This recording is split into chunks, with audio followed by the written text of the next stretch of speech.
Hello everyone, welcome to another episode of Clinical Case Discussion. This is episode 3 of groin swelling. So today we are going to look at examination part. Before we enter into the examination part, there is one query that has been asked. So what are the causes of pain in inguinal hernia?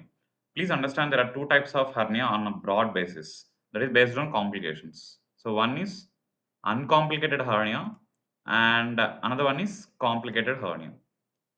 Okay, so you know why pain happens in complicated hernia because of the either irreducibility or obstruction or strangulation. Okay, so in uncomplicated hernia, why pain is there means usually it can be because of three reasons. First one is because, let's say for example, the content is something like a small bowel. When it is coming through the inguinal canal, it will take a part of the peritoneum, that is nothing but parietal peritoneum, which is acting as a sac there. So it is because of the stretching of the parietal peritoneum. That is the first reason why there will be pain. The second reason is because the bowel is coming down. Let's say for example, when it is something like a complete inguinal hernia, the part of mesentery that is attached to the bowel is also coming down. It is being dragged. That is why there will be pain. Usually this will cause pain, a dragging pain in umbilical region. That is mainly because of mesentery is being dragged. Okay, that is the reason.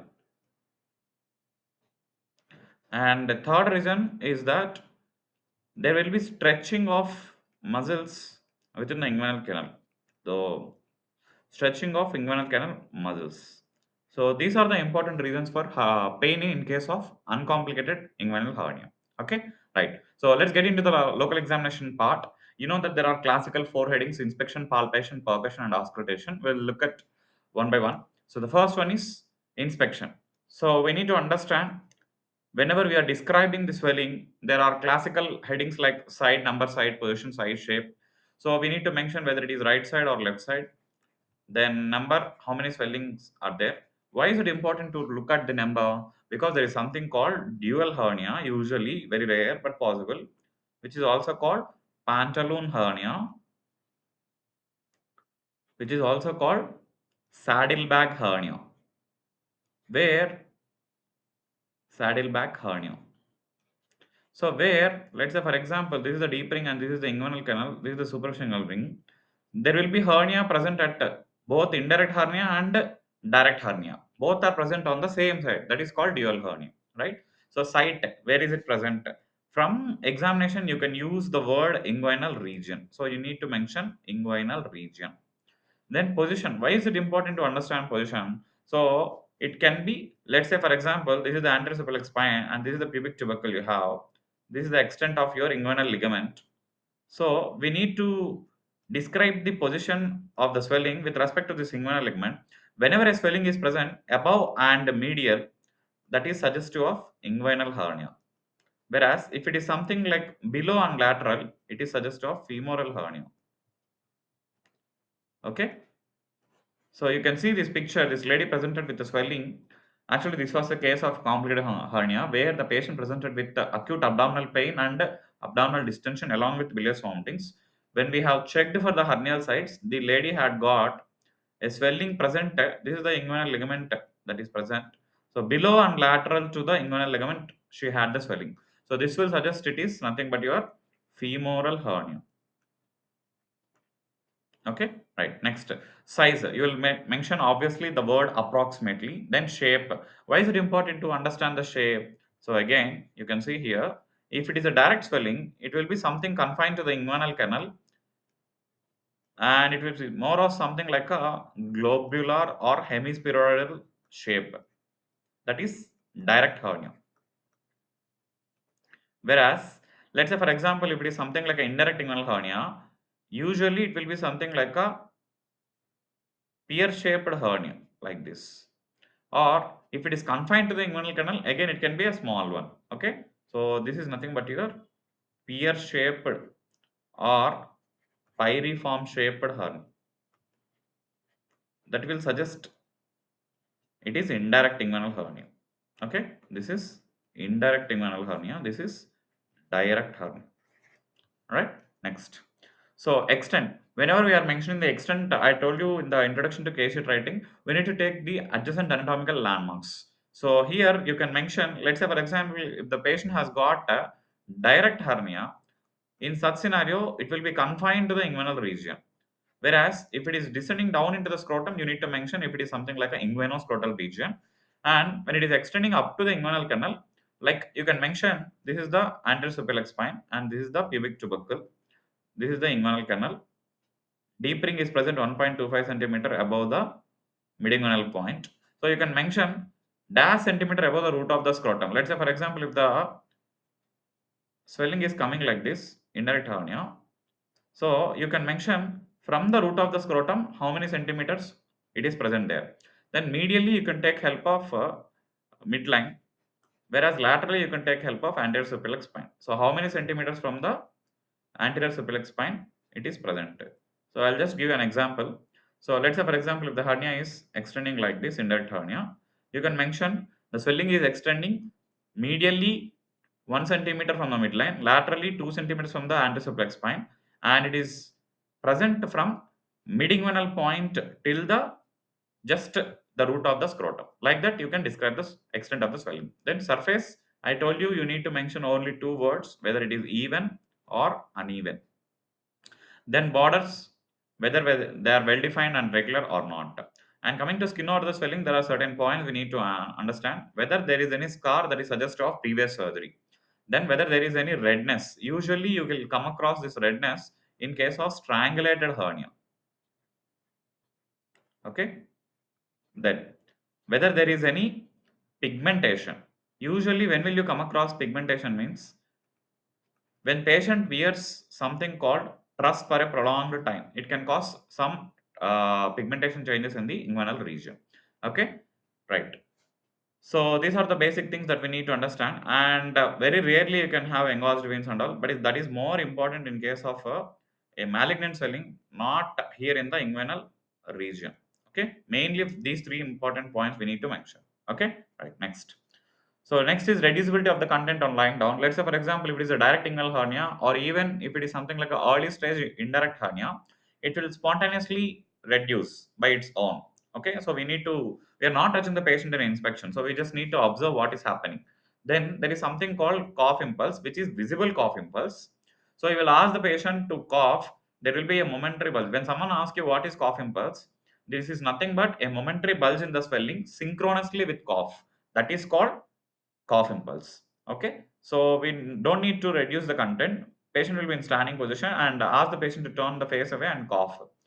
Observe carefully at the superficial inguinal ring. How will you interpret that? So first one is whether there is already swelling present that will increase in size, or if it has been reduced, there will be increase in swelling, size of the swelling.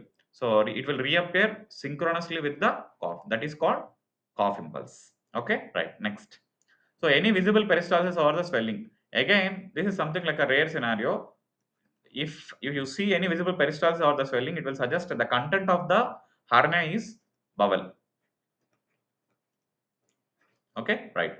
Must and should you should always look opposite inguinal region. So let's say for example the patient presented now with the right inguinal hernia, you need to mention that left inguinal region is normal. So what should you observe means whether you should observe for visible cough impulse is there or not. In the previous video, I told you that there can be a chance of 20% occult contralateral hernia. It means that though patient presented now with the right side inguinal hernia, there is a 20% chance of left side occult inguinal hernia. Like that, we need to have that on our mind. Then we need to mention about tone of abdominal wall, and how will you check that means with the help of something called head raising test or leg raising test, and you'll observe for something called Malgagny bulgings. What do you mean by Malgagny bulgings? So let's say for example, you have the anterolateral abdominal wall muscles. So whenever patient is doing this leg raising test, you can observe this muscles are being bulged out like a oval swellings. So these are nothing but bilateral ovoidal swellings present. Why is it important to check whether there is Malgagny bulgings present or not? Whenever you have got this Malgagny bulgings, it indicates that posterior wall is weakened. So posterior wall weakness is present. So if you want to treat hernia in such patient, you must always go for mesh repair of the hernia. Okay. So treatment is by mesh repair. This is the importance to check for the Malgagni bulgings, right? Next, coming to the palpation, you know that the universal points to check in palpation initially are localized of temperature and local tenderness. So when will you come across tenderness? Again, in case of some obstructed hernia, there may be tenderness. That means in a complicated hernia, you can come across that. So site again, inguinal region, size. You will take your measuring tape and you will measure the dimensions. So vertical followed by horizontal, you will describe. Then shape, extent, surface. You will palpate down now and you will tell whether it is smooth or not. So in case of momentum, again because of the sac, it can be again smooth only. Now coming to consistency, you need to mention whether it is something like a duffy consistency or soft and elastic consistency. So soft and elastic consistency will indicate it is a bubble, whereas duffy consistency will indicate that it could be momentum. So the examiner can ask you at this juncture, where else will you get duffy consistency? So the answer is TB abdomen, that is Cox abdomen. Another one is whenever you have got a colon loaded with the full of feces, then also you can have Duffy consistency. So loaded colon. These are the important scenarios where you can get Duffy consistency.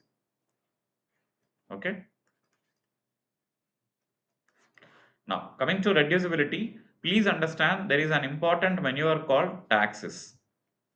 I'll tell you what it is in the subsequent slides.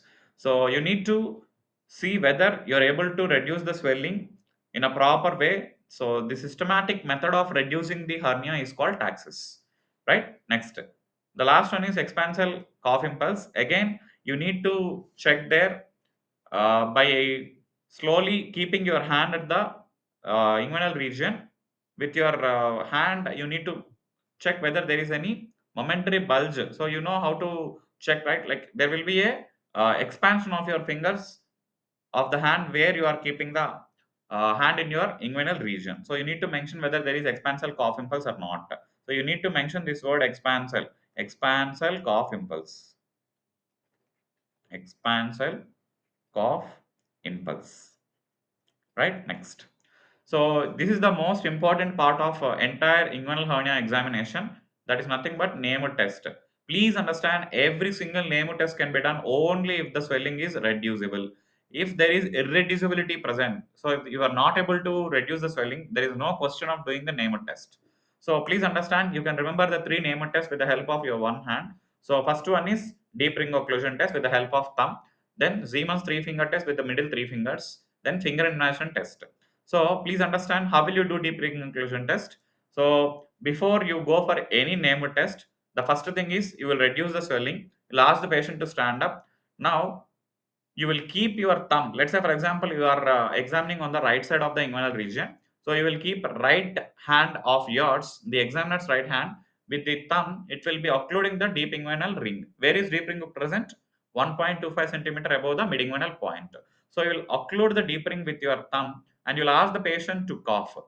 So you need to observe wherever you are obstructing or wherever you are occluding the deep ring, you need to observe whether there is any bulge present in the medial aspect of the deep ring. So if you are able to see any visible bulge in the medial aspect of the ring, it means that it is a direct inguinal hernia because you are already occluding the deep inguinal ring.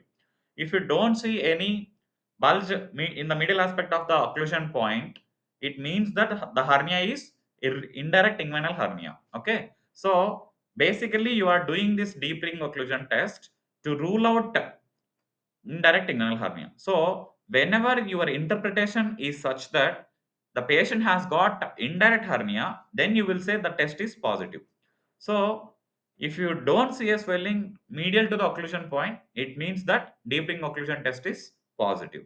Okay. So don't get confused. You can describe whether the swelling is present, whether there is any visible swelling in the middle aspect of the occlusion point.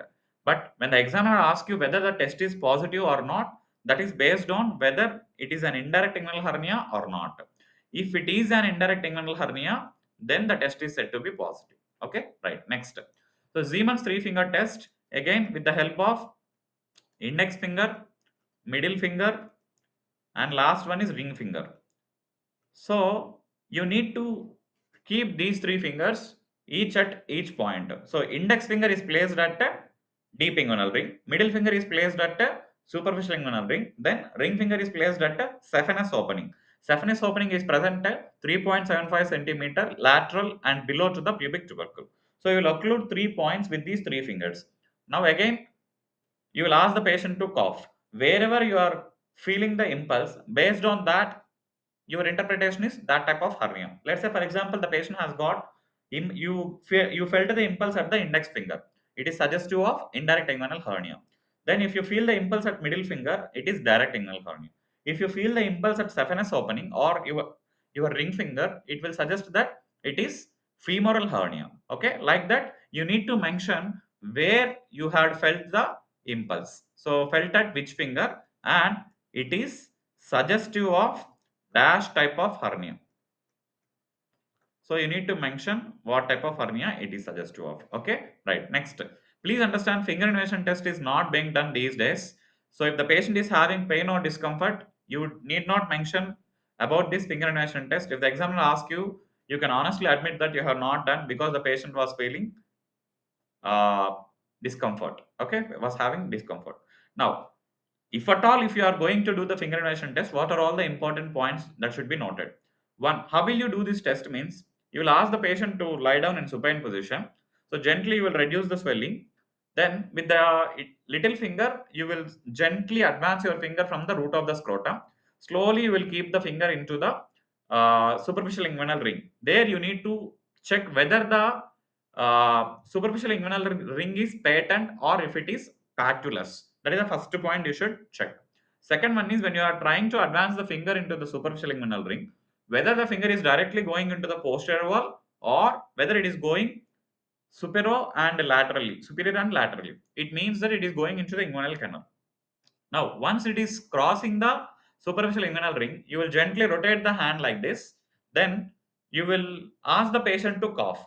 Now you will observe whether the impulse is being felt at the pulp of the finger or tip of the finger.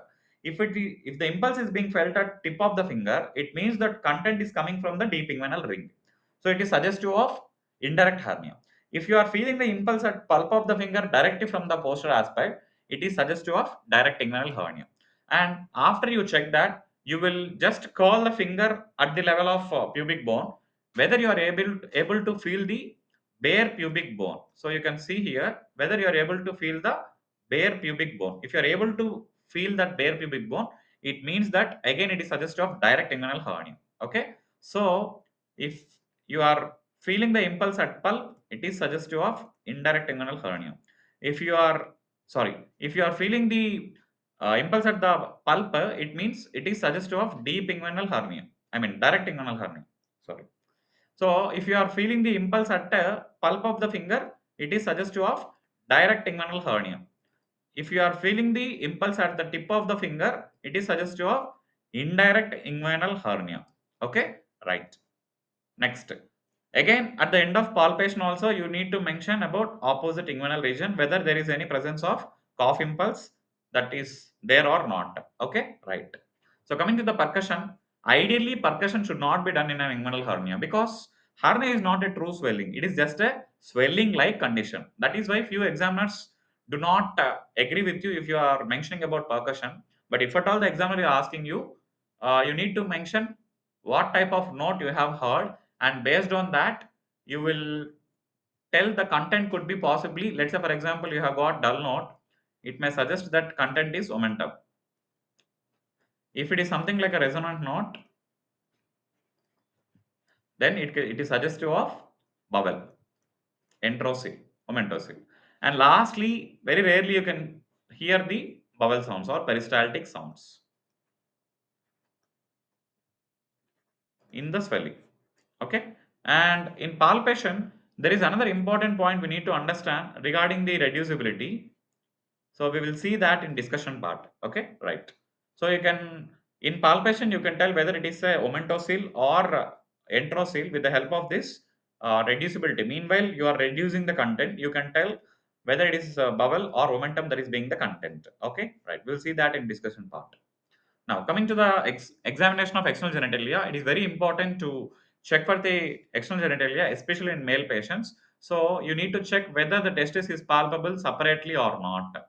Why is it is important? Because the groin swelling, there are so many differential diagnoses for groin swelling, and one of them is your undescended testis. Okay, so in case of undescended testis, it will be felt in the groin if it is present in the inguinal canal. That is why you must always check for scrotum and see whether the testis is separately palpable or not. Then you need to go for epididymis and vas deferens.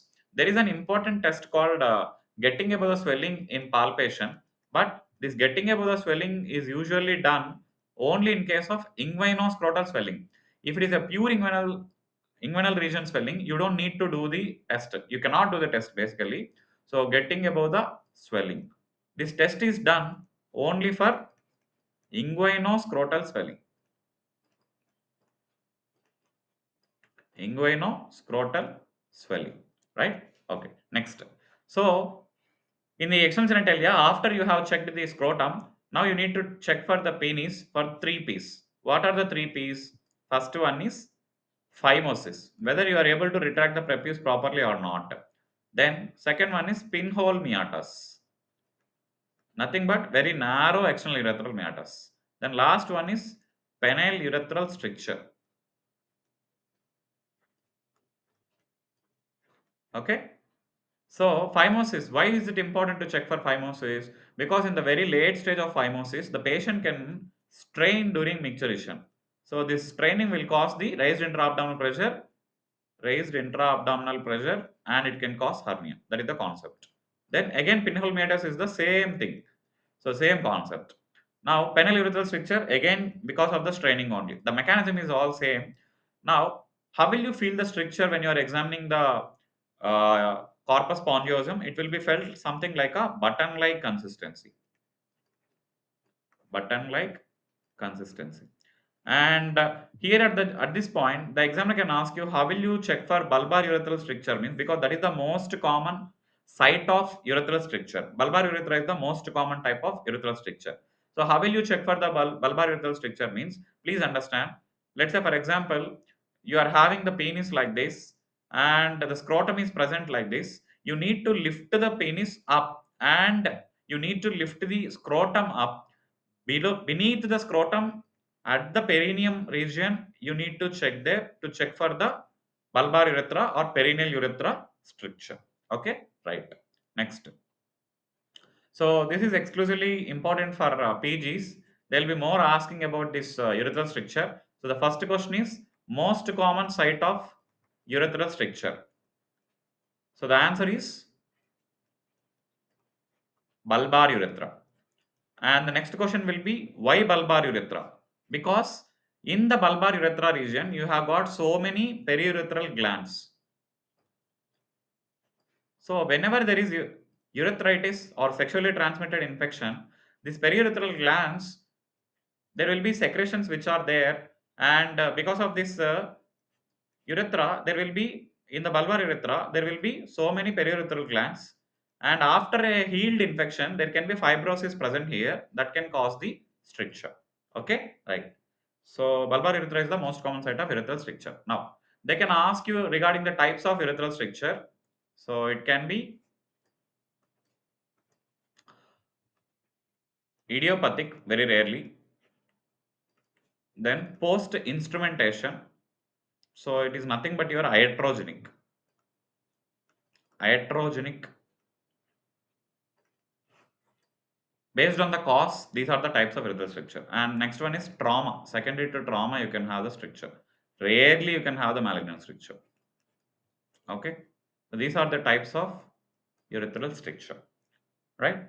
So again, in trauma, it is important to understand how you can have the presentation of the bulbar urethral stricture or bulbar urethral injury. Then how you are going to have the membranous urethral injury presentation. Okay, right. Next, coming to distal examination. Once you finish the external genitalia examination, you must always do digital rectal examination. What are the important points you need to check?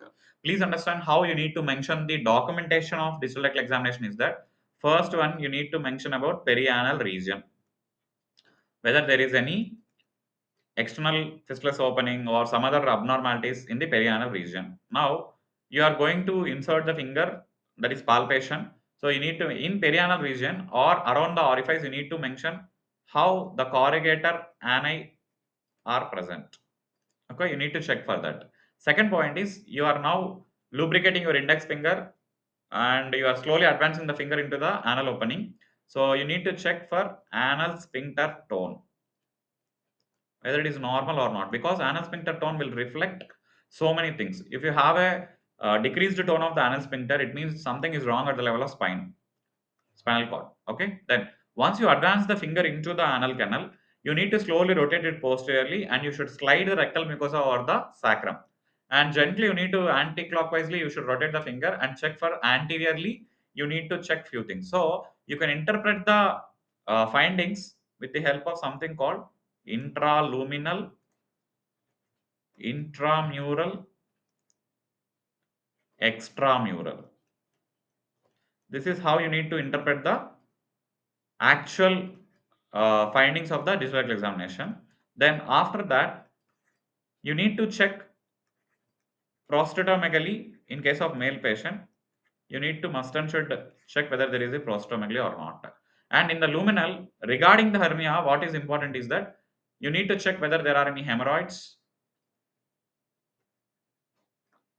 which will suggest constipation, or whether there is any stricture of the anorectum, and whether there is any presence of prostatomegaly, right? So these are the important. And lastly, once you remove the finger from the anal canal, you need to check the staining of the glove, staining of the gloved finger.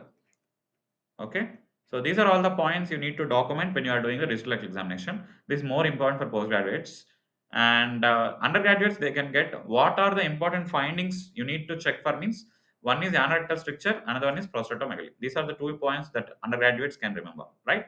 Next, so how will you demonstrate hernia in children is a common question. There is an important name test called Gornall's test.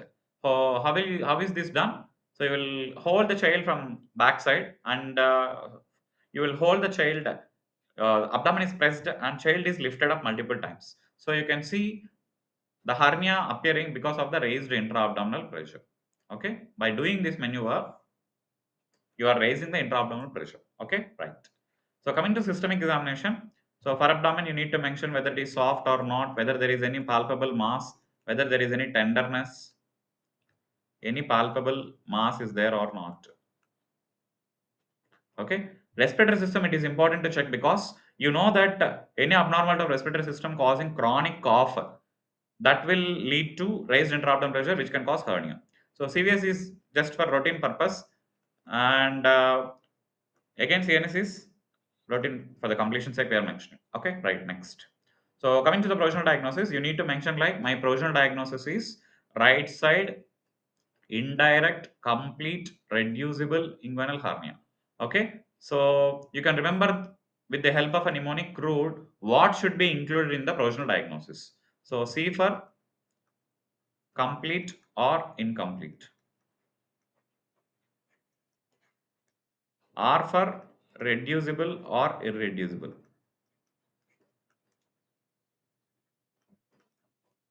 U for uncomplicated or complicated,